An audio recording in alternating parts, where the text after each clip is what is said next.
Good evening दोस्तों, मैं विनोद पटेल और स्वागत करता हूं आप सभी का फंडामेंटल ऑफ इंग्लिश क्लास में।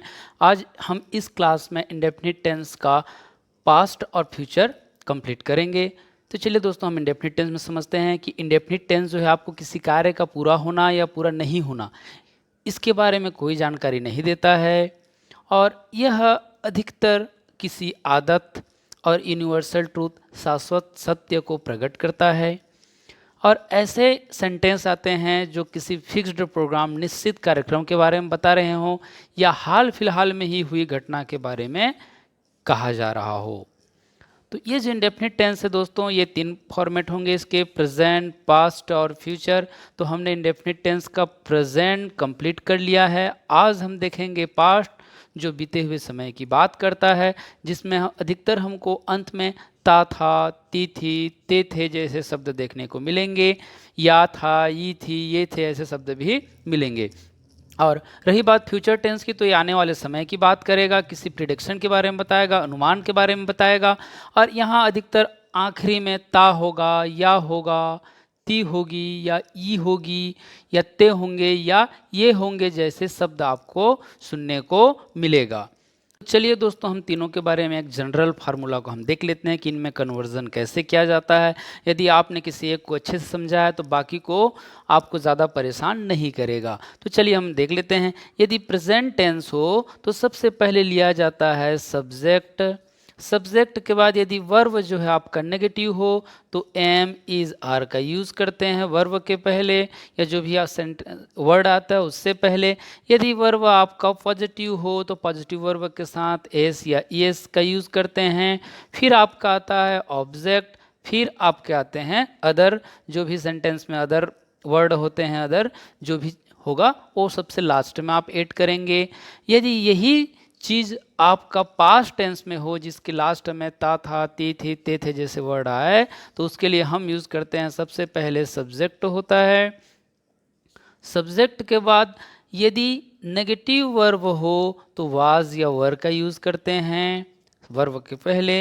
और यदि पॉजिटिव वर्ब हो तो ध्यान रखेंगे यहाँ पर कि वर्ब का सेकेंड फॉर्म यूज़ करते हैं हम। वर्ब के 3 फॉर्म होते हैं, फर्स्ट फॉर्म, सेकेंड फॉर्म और थर्ड फॉर्म। एक और फॉर्म भी कहा जाता है जिसको आईएनजी फॉर्म कहते हैं। तो यहाँ पे हम वर्ब के सेकेंड फॉर्म का यूज़ करेंगे। फिर आएगा आपका ऑब्जेक्ट, फिर अदर जो भी होंगे उसको हम यहाँ इनबिल्ड करेंगे, उसको हम जोड़ेंगे। और यही बात फ्यूचर टेंस की, तो फ्यूचर टेंस में सबसे पहले आपका आएगा सब्जेक्ट। सब्जेक्ट के बाद सेल या विल का यूज़ करेंगे, फिर आएगा आपका वर्ब, फिर होगा आपका ऑब्जेक्ट, और लास्ट में हम जो भी बचे कुछ अदर होंगे उसको ऐड करेंगे। अब हम देख लेते हैं कि वाज का यूज़ हम कहाँ करेंगे। तो वाज का यूज़ हम करते हैं आई, ही, सी, इट, और सब्जेक्ट सिंगुलर के लिए। और वर का यूज़ हम करते हैं यू, दे, सब्जेक्ट प्लूरल के लिए। सेल का यूज़ हम जनरली जितने बचे खुच सेंटेंस होते हैं या जहाँ पर 100% कन्फर्मेशन होता है, किसी घटना को होने के लिए 100% निश्चित हो, वहाँ पे हम सेल का यूज़ करते हैं। और विल का यूज़ हम करते हैं जनरली आई और वी के साथ। पर यहाँ एक आपको विषमता देखने को मिलती है कि विल का यूज़ हम लगभग सभी जगह करते हैं, और सेल का यूज़ जो है जहाँ पर 100% निश्चितता हो उस घटना की घटने की, वहाँ पर हम उपयोग करते हैं। तो चलिए हम इसको एग्जाम्पल से हम समझने की कोशिश करते हैं कि किस प्रकार से इनको यूज़ किया जाएगा, उस फार्मूले को कैसे अप्लाई किया जाएगा। पास्ट टेंस में हमने सुना कि वर्ब यदि पॉजिटिव हो तो हम वर्ब का सेकेंड फॉर्म यूज़ करेंगे, और नेगेटिव हो तो वाज या वर का यूज़ करेंगे। तो चलिए हम समझते हैं, एग्जाम्पल से हम समझने की कोशिश करते हैं। तो एक सेंटेंस आपका मैं चलता था, तो यहाँ पे ता था आया, जैसे कि हमने पहचान देखा था। तो ये हो जाएगा आपका आई, मैं का आई, और चलना होता है वॉक, तो वॉक का सेकेंड फॉर्म हो जाएगा आपका वॉक। तो ये हो जाएगा आपका मैं चलता था, आई वॉक्ड। अब इसी तरह से अगला सेंटेंस देखते हैं। चट्टानें सख्त थी, चट्टानें आपका सब्जेक्ट है, सख्त होना उसका वर्ब है, और ये पास्ट टेंस में बता रहा है आपका थी है मतलब पास्ट टेंस का, तो ये सख्त होना जो है ये आपका वर्ब है, वो भी पॉजिटिव वर्ब है। तो इसका आपका कन्वर्जन हो जाएगा द रॉक्स वेयर स्टिफ, चट्टाने सख्त थी, the rocks were stiff. Stiff मतलब होता है सख्त होना या कठोर होना। अब इसी से अगला सेंटेंस देखते हैं, मैंने 10 बजे खाना खाया, तो खाया या शब्द आया या था आया तो हो जाएगा पास्ट टेंस। तो इसको हम कन्वर्जन देखते हैं, आई एट खाना खाना का, ये आपका इट होता है, इट वर्ब का सेकेंड फॉर्म आपका एट हो गया। I ate my food at 10 o'clock। अब इसी प्रकार से आपका अगला सेंटेंस देखते हैं, राम कल वहाँ गया, राम कल वहाँ गया। जाना जो है फिर से आपका वर्ब है, गो मतलब जाना होता है, गो का सेकेंड फॉर्म होता है वेंट, तो हम यहाँ पे वेंट का यूज़ किए हैं। राम सब्जेक्ट है, तो Ram went there yesterday, Ram went there yesterday, तो ये हो जाएगा आपका राम कल वहाँ गया।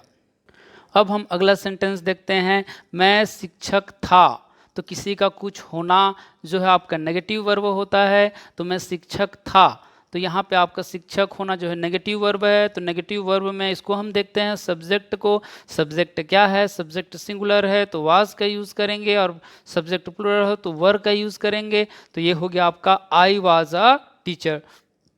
आज सुबह मैं 6 बजे उठा, तो उठना जो है आपका वर्ब है, गेट अप जो होता है उठना, तो यहाँ उसका second form got up use हो गया, तो ये हो जाएगा आपका I got up at 6 AM। अब फ्यूचर टेंस में देखते हैं दोस्तों कि किस प्रकार से सेंटेंस बनाया जाता है। फ्यूचर टेंस में आने वाले किसी घटना को या किसी प्रिडिक्शन को, अनुमान को बताता है, लेकिन वो घटना घटेगा या होने वाला है इसके बारे में निश्चित नहीं होता है। तो चलिए दोस्तों इसमें हम आगे देखते हैं। तो मैं चलता था, तो उसी को हमने फ्यूचर में कन्वर्ट कर दिया है मैं चलूँगा, पर उसका चलना 100% कन्फर्म नहीं है, इसलिए हमने यहाँ पर विल लगाया है। यदि उसका चलना 100% होता तो हम यहाँ पे सेल का यूज़ कर सकते थे, तो आई विल वॉक, यहाँ पे हम कह सकते थे आई सेल वॉक। तो यहाँ पे ध्यान देंगे कि सेल का यूज़ हम जो है 100% कन्फर्मेशन पे करते हैं, और विल का यूज़ हम जनरली सभी जगह कर देते हैं। तो मैं चलूँगा, आई विल वॉक, चट्टानें सख्त होंगी, द रॉक्स विल स्टिफ, मैं 10 बजे खाना खाऊंगा, I will eat my food at 10 o'clock, Ram कल वहाँ जाएगा, Ram will go there yesterday. तो इस प्रकार से इसमें हम इसमें कन्वर्जन करते हैं। और आगे देखते हैं दोस्तों, अब यहाँ पे हम देखते हैं, वहाँ पे हमने देखा था मैं शिक्षक था, और यहाँ पे उसका फ्यूचर टेंस में देखें तो मैं शिक्षक होऊंगा, वो है नहीं लेकिन आने वाले समय में बनेगा, इसलिए यहाँ पे हो जाएगा आपका I will become a teacher. Become मतलब आने वाले समय में बनना, I will become a teacher. मैं सुबह 6 बजे उठूँगा, ये आने वाले दिन की बात कर रही है कि 6 बजे उठेगा, तो ये हो जाएगा I will get up at 6 AM। दोस्तों मैं कुछ शब्द बता रहा हूँ जिसको इंग्लिश और हिंदी में दोनों में बता रहा हूँ, इसका उपयोग कर आप बहुत सारे सेंटेंस बनाएंगे, और इनको आप प्रेजेंट टेंस में positive, negative, interrogative plus negative sentence बनाएंगे, और इसी को पास्ट टेंस में बनाने की कोशिश करेंगे, और इसी को फ्यूचर टेंस में बहुत सारे सेंटेंस बनाने की कोशिश करेंगे। तो इसमें हम सबसे पहले देखते हैं दोस्तों डिस्टर्ब। डिस्टर्ब मतलब होता है परेशान या परेशानी, और टू डिस्टर्ब मतलब परेशान करना। पनिश का मतलब होता है सजा, टू पनिश मतलब सजा देना। फॉरगिव मतलब माफ़ करना, और प्रिपेयर मतलब तैयार करना। स्पेंड मतलब खर्च, टू स्पेंड बोलेंगे तो खर्च करना। जंप मतलब उछलना, तो टू जंप करेंगे तो उछल कूद करना। रिपेंट मतलब पछताना, और रिपेयर मतलब मरम्मत या सुधार करना। तो टू रिपेयर कर देंगे तो मरम्मत या सुधार करना। तो चलिए दोस्तों एक बार और देख लेते हैं। डिस्टर्ब परेशान करना, पनिश सजा देना, फॉरगिव माफ करना, प्रिपेयर तैयार करना, स्पेंड खर्च करना, जंप उछलना, रिपेंट पछताना, रिपेयर मरम्मत या सुधार करना। तो इन वर्ड का यूज़ करते हुए आप ढेर सारे सेंटेंस बनाइए, प्रैक्टिस कीजिए, आपको कॉन्फिडेंस भी आने लगेगा। तो दोस्तों आज के क्लास के लिए इतना ही। गुड नाइट, अपना ख्याल रखिए।